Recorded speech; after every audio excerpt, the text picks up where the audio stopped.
14 सितंबर 2025 Asia cup 2025 की group stage में Pakistan India से बहुत बुरी तरह हारता है, जिसके बाद इंडियन कैप्टन ने प्रेस कॉन्फ्रेंस में जाकर ऐसी स्टेटमेंट दी जिससे पाकिस्तानी फैंस बहुत गुस्सा हो गए और पाकिस्तान में एक ही आवाज शुरू हो गई कि हमें 21 सितंबर वाला मैच चाहिए।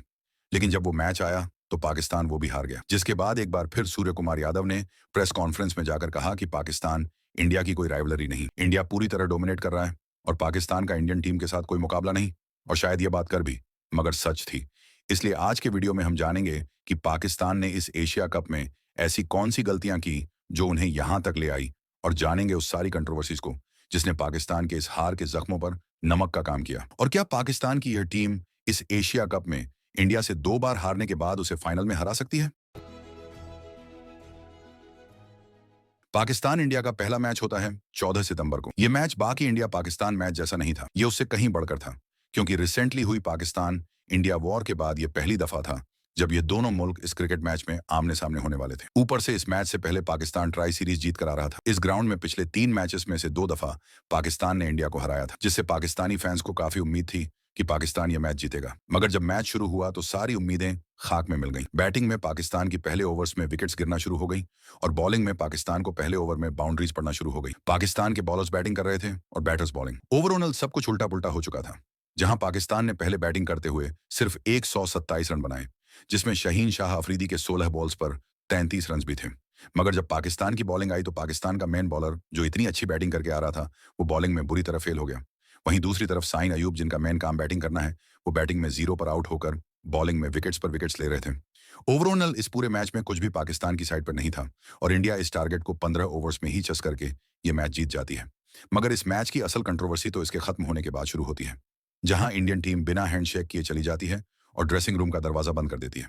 उसके बाद इंडियन कैप्टन फ्रेंड्स कॉन्फ्रेंस में जाकर कहते हैं, we stand by with the victims of the families of Pahalgam terror attack, and we express our solidarity. आपको याद है जब एक बार उस्मान ख्वाजा ने फिलिस्तीन के लिए वॉच उठाने की कोशिश की थी, तब उन पर बैन लग गया था।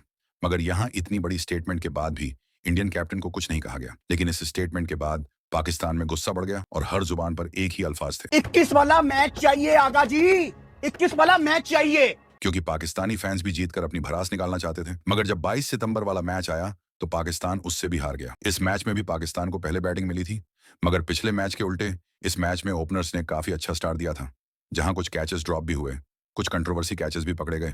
मगर पावर प्ले के एंड पर पाकिस्तान ने काफी अच्छा स्कोर बना लिया था, जहां इंडियन टीम के मेन बॉलर बुमराह को अच्छी खासी फेंटी लग गई। बुमराह का पाकिस्तान के अगेंस्ट ये पावर प्ले का स्पेल उसके करियर का वर्स्ट था। यहां तक कि पावर प्ले के एंड पर पाकिस्तान ने सिर्फ 1 विकेट के नुकसान पर 90 रन बना लिए थे। मगर फिर 11वें ओवर में साइम अयूब की उस बेतुकी सी शॉट के बाद पाकिस्तान ने अपना मोमेंटम लूज करना शुरू कर दिया। यहां सबसे पहले हेड्स ऑफ उस इंसान को जिसने हसन नवाज को बिठाकर हसनैन तल्लत को डाला और फिर साइम के आउट होने के बाद आगा की जगह हुसैन को भेजा, क्योंकि उस वक्त साहिबजादा फरहान बहुत अच्छी बैटिंग कर रहे थे।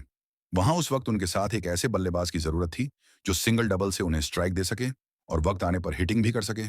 और हम सब जानते ही हैं इस वक्त पाकिस्तानी टीम में टेक्निक वाइज सबसे स्ट्रांग आगा।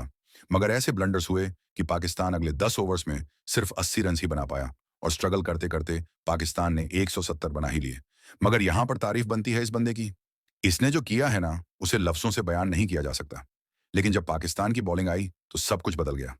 पाकिस्तान की पूरी बॉलिंग लाइन अब इंडियन ओपनर्स के सामने बुरी तरह स्ट्रगल करना शुरू हो गई। यहां तक कि पावर प्ले के एंड पर हमें कहीं ना कहीं ये बिलीव हो चुका था कि हम ये मैच हार चुके हैं, और हुआ भी ऐसे। इंडिया ने ये मैच जीत लिया और मैच जीतने के बाद एक बार फिर नो हैंडशेक और एक बार फिर सूर्य कुमार यादव ने कहा, अगर 2 टीमें 15-20 मैच खेल रही हैं और उसमें अगर 7 ऑल है या 8-7 से कोई आगे चल रहा है तो उसको अच्छा क्रिकेट खेलना बोलते हैं और उसको राइवलरी बोलते हैं। 13-0, 10-1, मुझे पता नहीं क्या स्टैट है, but this is not a rivalry. और शायद ये बात सही भी थी, क्योंकि अगर देखा जाए तो पिछले 5 सालों से वही जीत रहे हैं। हमने एक आध मैच जरूर जीता है, मगर अभी भी हम उनसे बहुत पीछे हैं।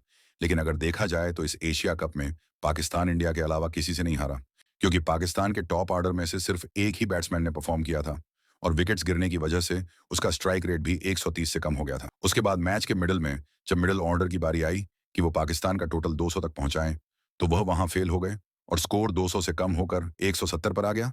और फिर बॉलिंग में शहीन और साइम को कोई विकेट्स नहीं मिली और पाकिस्तान ये मैच हार गया। ये हैं कुछ की पॉइंट्स पिछले मैच के, और अगर पाकिस्तानी टीम को अभी तक ये बात समझ आ गई हुई तो वो इन पर काम करेंगे और अगर इन्हीं की पॉइंट्स को अपनी वीकनेस की जगह स्ट्रेंथ बना लिया जाए तो पाकिस्तान फाइनल में इंडिया को हरा सकता है। 2017 चैंपियन ट्रॉफी में भी यही हुआ था, जहां ग्रुप स्टेज में पाकिस्तान इंडिया से बहुत बुरी तरह हारा था, मगर फिर फाइनल में ओपनर्स ने परफॉर्म किया। मिडिल ऑर्डर ने भी स्कोर को आगे बढ़ाया और बॉलिंग में भी शुरू में विकेट्स मिली और पाकिस्तान ये मैच जीत गया। क्या That's gone up India. Sarfraz takes the catch. It's all over. Pakistan win. 158 India blown away in the final, and it's Pakistan who are through. Over the line, massive win. Great scenes.